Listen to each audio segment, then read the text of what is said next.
collectively on the same team, and that we are representing to our kids, to your kids, and our grandkids and your grandkids, that we stand for something. And that's the most important thing. And the reason that was so easy for me to do throughout this campaign is because of the guy that I was supporting.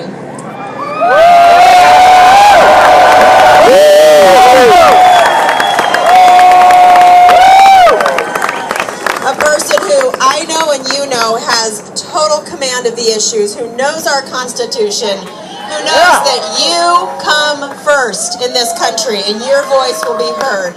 And with that, I want to introduce to you my husband, my best friend, and our U.S. Senator from Texas, Ted Cruz.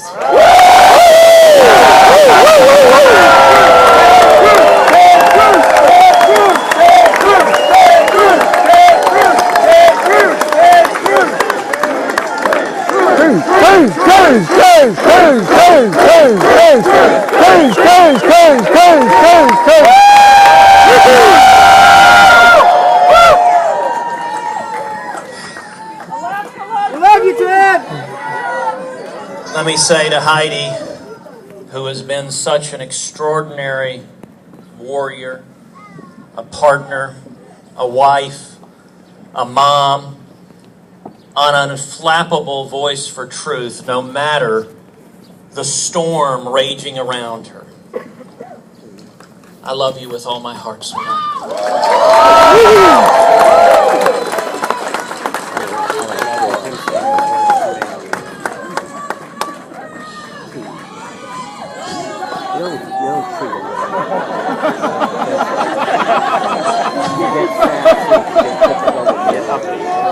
We love you, Ted!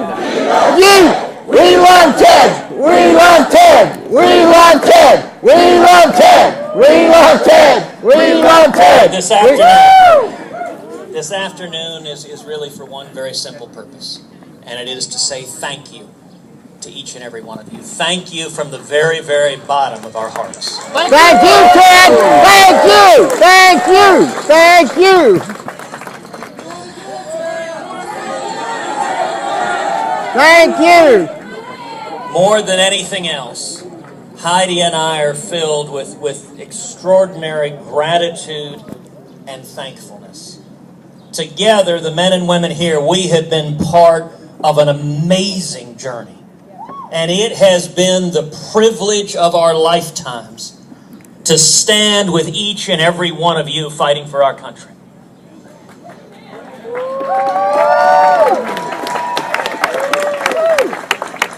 The men and women gathered here today, you are patriots. You love this country. You love our Constitution. You love our freedom. You love our children. And you believe in tomorrow.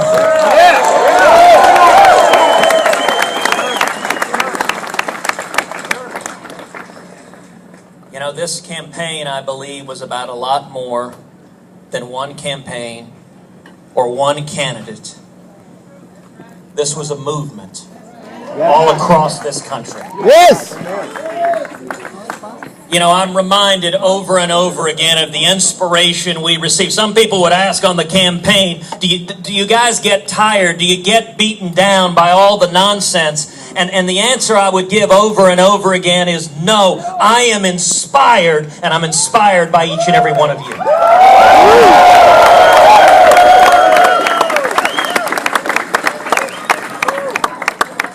I was inspired by two little children in California, a 4-year-old and 6-year-old, who, when we were out there, they gave me an envelope filled with change.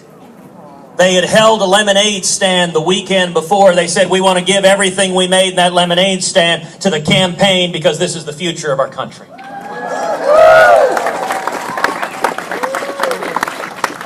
I'm inspired by a gentleman in North Carolina who sent an email to our campaign. He said, I'm retired. My wife and I, we're on Social Security. He said, every month we send $200 to the campaign. He said, a couple of weeks ago, my wife fell and broke her hip and just had to have surgery, and we can't send our $200 this month. I just wanted to email and say, I'm sorry we don't have the money this month, but we're with you.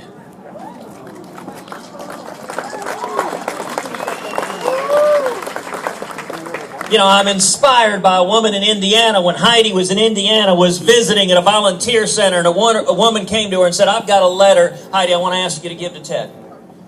It's a letter that explains my husband's originally from Hungary. And she said, I'm a volunteer here. She said, if you guys win, I want my husband to be ambassador to Hungary. And Heidi said, well, okay. And she said, you know, look, I know ambassadorships, they typically go to rich people who've written a bunch of checks. We're not rich, but this woman said, you know what? In this volunteer center, I've made 10,000 phone calls for the campaign, and you ought to be able to become an ambassador by making 10,000 phone calls.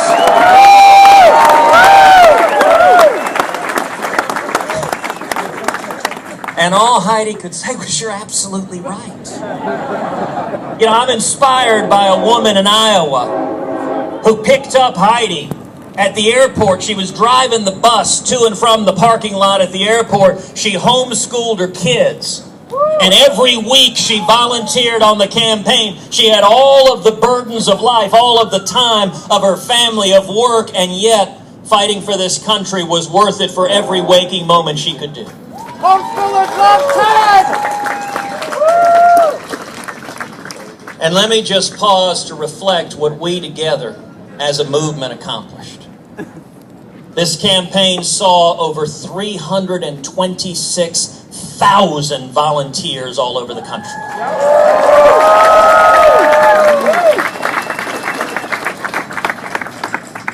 Collectively, we raised over $92 million, more than any Republican in primary history.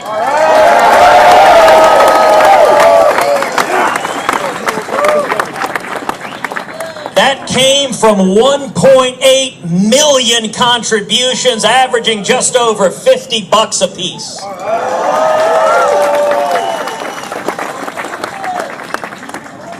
And together this campaign earned nearly 8 million votes, won 12 states, won nearly 600 delegates, and astonished the Washington establishment.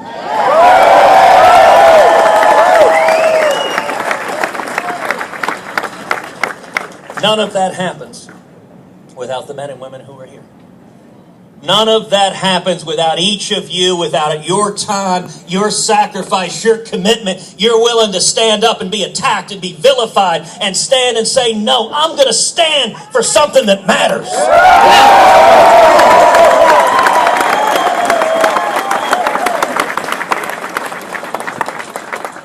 What an incredible privilege.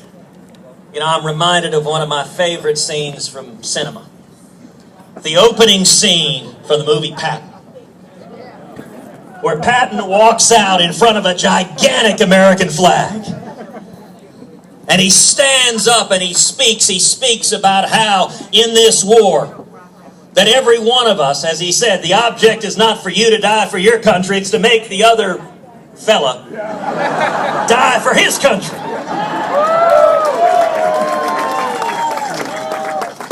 But Patton, taking a page from William Shakespeare in his St. Crispin's Day speech, Patton said at the end of the day, every one of us who was part of this, when we're old and gray and our grandkids ask, where were you in the great one?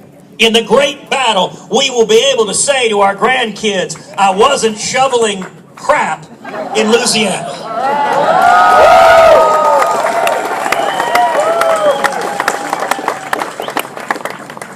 And I gotta say, I feel very much those sentiments expressed by Patton. That when we are old and gray, and Caroline and Catherine, I hope to give us a passel of grandkids, that we can tell them we stood with the men and women who were fighting for this country, who were fighting for our freedom.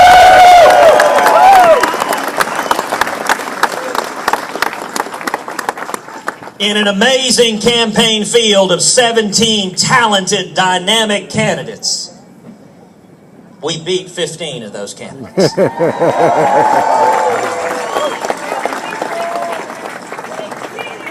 We just didn't beat 60. Our party now has a nominee. And I don't know.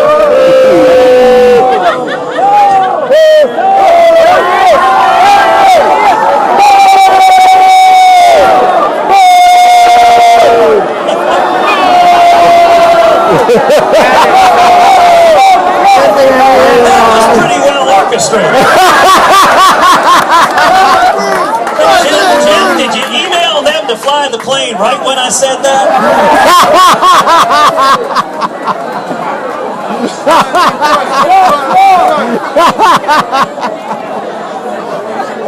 And let me say to the men and women here, I don't know what the future is going to hold. I don't know what's going to happen, but what I do know, what remains unshakable is my faith in the men and women here. What I do know is that every one of us has an obligation to follow our conscience. That's right. Yeah. To speak the truth, and truth is unchanging. That's right. Yes. To defend liberty.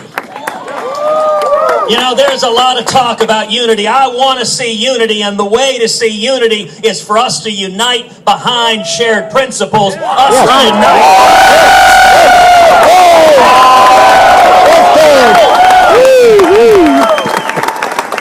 Cruz 2020!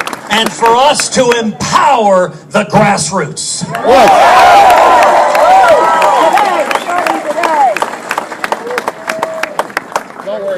We've seen some things that haven't been pretty. And I do know that the answer for this country, it's not going to come from Washington, D.C. It's not going to come from the establishment in both parties. It will only come from the grassroots. And we...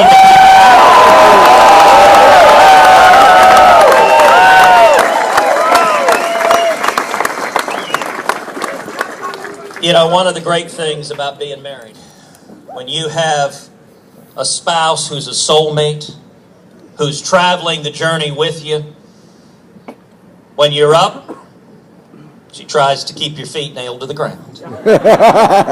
And when you're down, she tries to lift you off the ground. Earlier today, Heidi emailed me something she found on the internet, which made me laugh. Some of y'all may have heard it before, but it's still worth remembering. Over 5,000 years ago, Moses said to the children of Israel, "Pick up your shovels, mount your asses and camels, and I will lead you to the promised land." Nearly 75 years ago, Roosevelt said, "Lay down your shovels, sit on your asses, light up a camel. This is the promised land."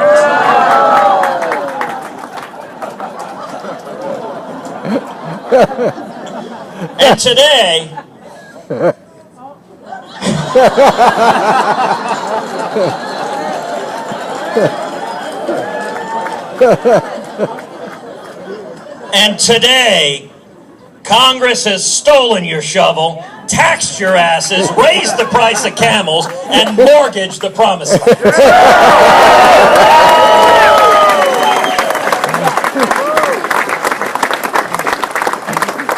And I gotta say, that sums up the frustration people have across this country, the frustration with politicians in both parties that don't listen to us, that don't do what they promise, that don't fight for the people. We need leaders who fight for the working men and women of this country.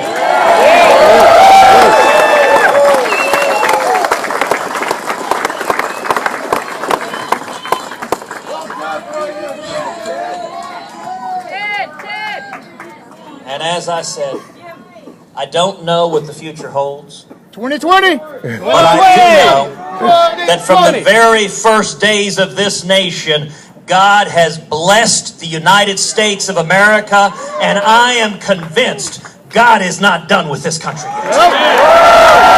2020!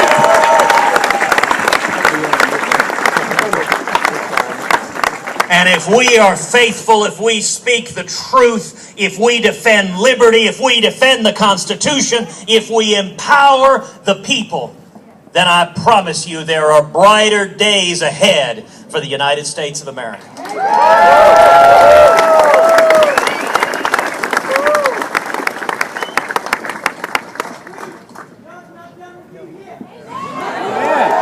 That's right.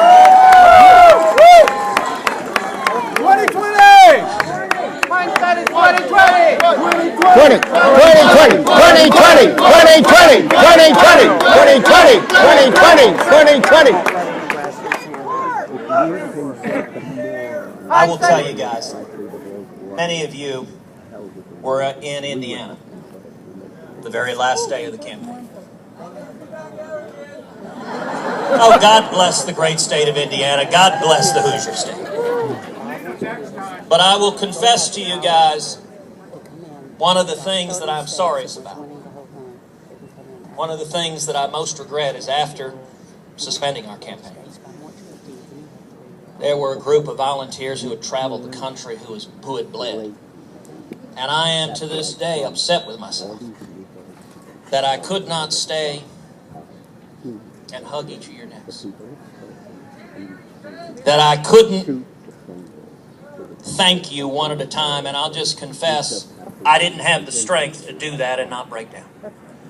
And we had 50 TV cameras there, and I'll tell you, I wasn't going to let those SOBs turn Lion Ted into Crying Ted.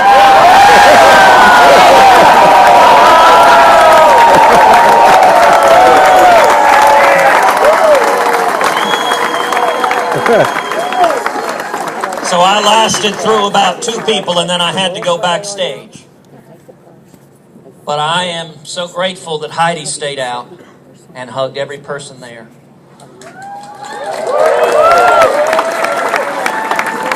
And this afternoon is simply an opportunity for us to hug you and for us to say thank you for everything you do. And we are humbled, we are privileged to do it side by side, fighting for this country that we love with all our hearts. Thank you.